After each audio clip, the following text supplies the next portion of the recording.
Hey everyone, it's Ashley here, and we are celebrating National Dog Day at a dog park. And we're going to chat with some dog owners to ask them why they love their dogs and why they think dogs are man's best friend. What made you want to get a dog? We had been planning in the future on getting a dog just like him, and then we just happened to see a sign about a year ago, and we went to check him out, and obviously, when you go to look at puppies, you're going to end up getting a... I had been wanting to get my own dog instead of just a family dog, and came across my path, and who could say no to this little thing? Say no! I just retired, and I've always had dogs growing up, and I actually have the time now to devote to a dog. Essentially, I've always loved dogs. Now, rather than leave them in the kennel for 10 plus hours a day, I actually have time to devote, and it's just pure happiness. It's just so nice to have something around with you all day that you can just, I work from home, so if I'm just like stressed, I can just go lay down with him for a little bit and recoup. He loves to just flop, like ever since he was little. All of a sudden you just hear thud on the ground and he just flops over. She likes to lay on her back and just like kick her paws up, and she'll go, "Ruh, ruh." And it makes me laugh. She's just a funny little dog. What's your favorite thing about having a dog? The friendship that they bring to us. There's no disappointments, there's no back talk. He has no idea we're gonna go get a wash. I'm gonna go take a bath after today, and he's on board with it. He's on board with it. No back talk for the back. Back talk, he's on board. I don't know, I think they're just unconditional love, and they have no reason to not like you, and I don't know, they're lovable. They love everybody. They're known as men's best friend because they're always there for you and they will never abandon you. Man's best friend. They don't come with any strings,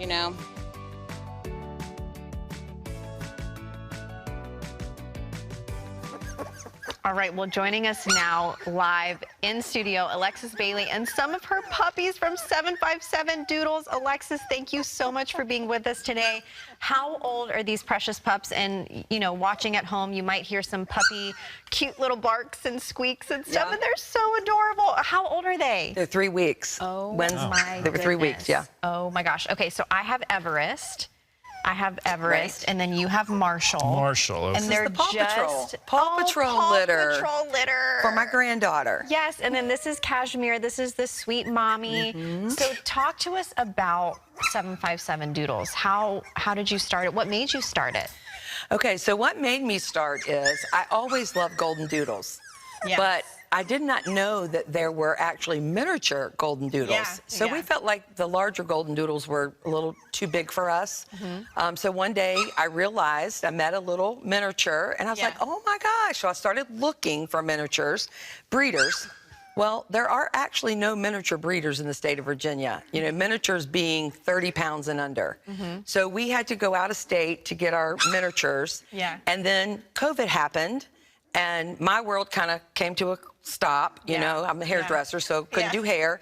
So my husband came home one day and he goes, have you ever thought about maybe we should start breeding? And I'm like, whoa, no, never thought about that. So I started investigating, doing some research, and 757 Doodles was born. Oh, my Have you seen God work in this along the way? Oh, my gosh, yes. I mean, honestly, from the very beginning to the point we are now, God has done so many things.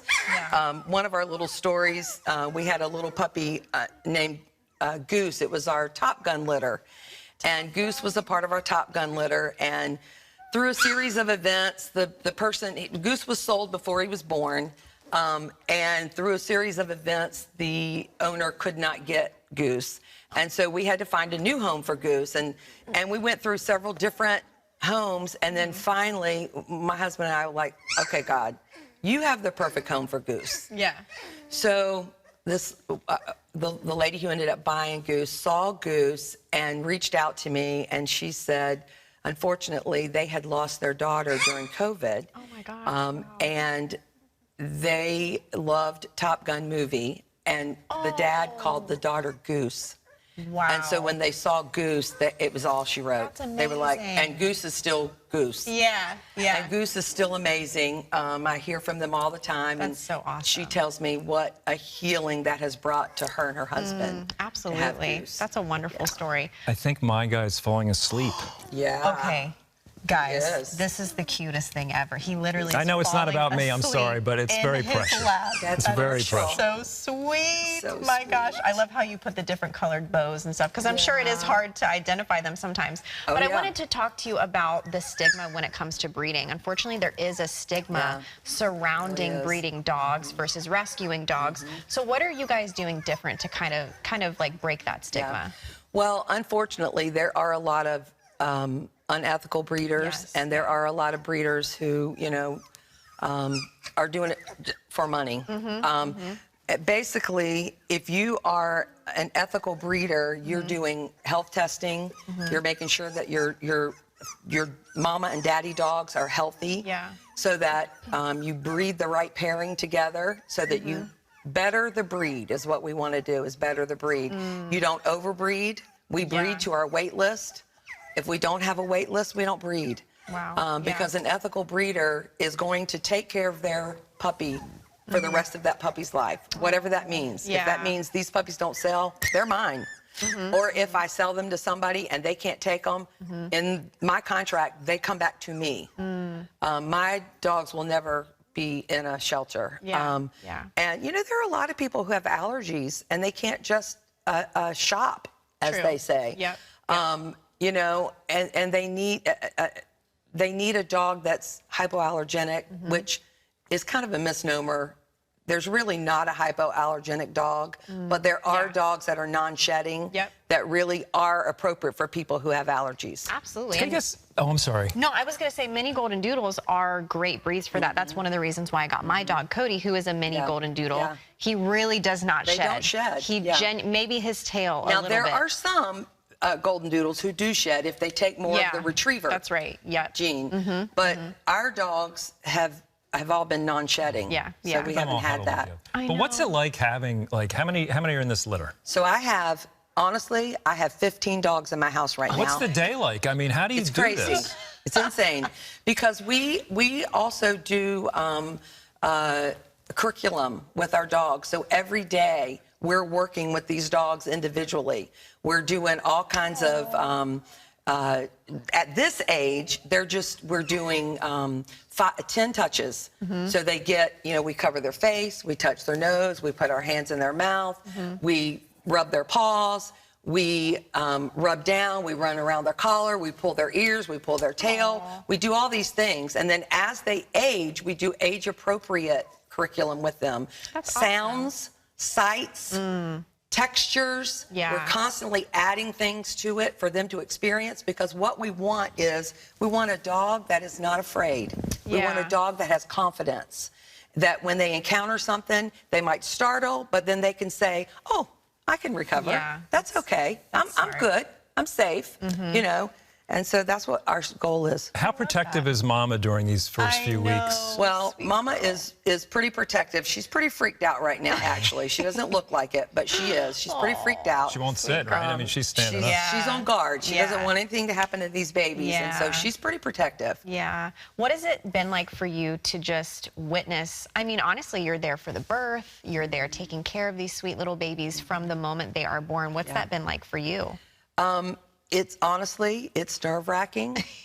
During the birthing process, I'm a wreck. My blood pressure is through the roof because I'm so want everything to be okay. Yeah. And it's traumatic sometimes, But it just is heartwarming. I mean, it's just there's nothing.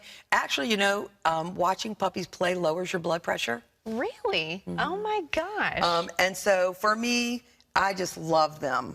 They're just my love. Yeah. And I'm probably more protective over them than the mama is. Oh yeah, I But, can tell you're really passionate about it. You guys take good care of them for sure. Is yours sleeping too? I think Yeah. she's dreaming. She's like twitching, and it's Yeah. so cute. I think Do you know she's dreaming. that's part of a healthy puppy is when you see them sleeping and they twitch. Really? That's a Oh healthy my puppy. They're gosh. growing and their nerves are Oh, my doing what they're goodness. supposed to do. Look at her. precious. Yeah. Well, Alexis, why do you think dogs are so important to human beings? I mean, they're really our best friends. They are truly. our best friends. And, you know, they love us unconditionally. Yeah. They love, you know, they're so full of love. They have so much to give. And, you know, they're comforting. If I'm sick and I'm laying in the bed, my dogs are laying around me. Yep. They just know. They just, I don't know, they just know. They do. You know, and then when it's time to play, we just go outside and have a great time playing and romping and running, and they get the zoomies. Does your dog get the zoomies? Yes. They get the zoomies, and they like, shh. Have you had much of your house destroyed? No, because you know what? We give them what they need to play with. Now, if you leave them unattended, they're going to tear it up. Oh, for sure, yeah. But if you give them what they need, you know, and you're constantly working with them and redirecting them, it's just like a kid. When they get something they're not supposed to have, we do positive redirection. Yep. And if you redirect them and they have their space, that's their safe space, they have their play space, they have, you know, then no. I mean, you know. But at this age, they're not already doing all the chewing stuff. I mean, it's too young. They are just now getting their teeth at this age. Oh, my So in the next week, we're going to start introducing them to mush, puppy mush. And so they'll start in the next What is little puppy bit. mush? It's kibble that you soak in water, soften it, and then we use goat's milk, raw goat's milk, and we feed them puppy mush, and you know that starts. Mommy starts the weaning process. Okay. I gotcha. And so that's what we start with them. Okay, just one last shot. They are all now together, This is the puppy sleeping pile. peacefully. This is the puppy pile.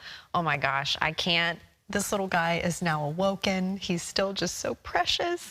Alexis, thank you so much for being with us today. And thank you for everything that you're doing with these sweet puppies. And I know you're really touching lives too. Yeah, absolutely. Well, if you guys would like to know more information about 757 Doodles, go to 757-doodles.com for more information. Andrew? Oh, it's woken up. There's like a, what's the sound? Do you call it something in particular? The little... The little growl. It's just their little moans. I don't know. You know, they have their own sweet little sounds. They're so cute. My gosh.